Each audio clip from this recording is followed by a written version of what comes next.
Ôi trời, ôi trời, ôi trời ơi. Ôi trời ơi, anh làm gì vậy? Ôi chờ đấy à. Mẹ xem nào, há mồm ra. Há mồm xem mẹ xem nào.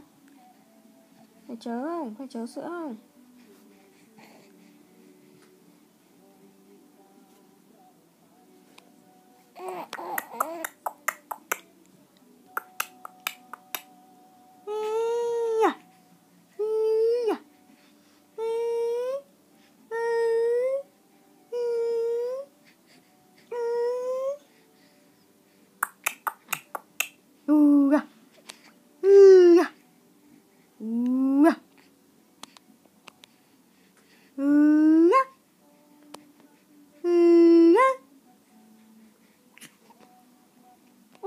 Nó làm gì vậy?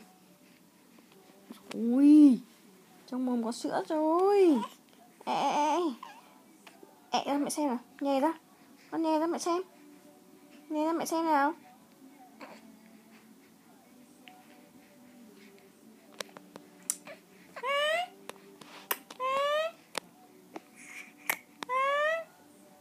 Trời ơi, làm cái trò gì thế?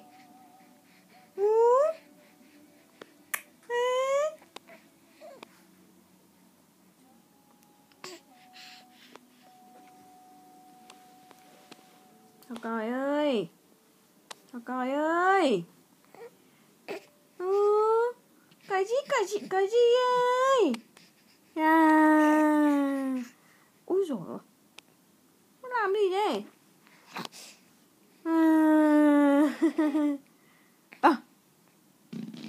Úi dồi ôi. Đứa nào mà đánh giấm giống mô hùng nha. Giống mô hùng chế nhỉ. Úi dồi ôi. Con làm cái... Thế thì đau mặt thì sao hả con? Đứa nào đấy?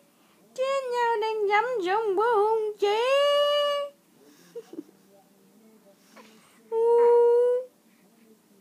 Ôi dồi. Tú Phương ơi. Thỏ coi ơi. Thế con tên là Thỏ à? Tên là Thỏ coi à? Này, làm gì đấy? Ủa?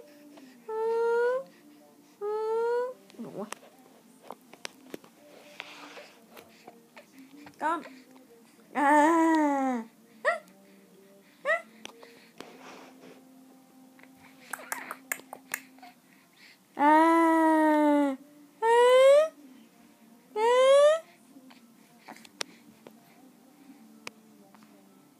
Đấy con.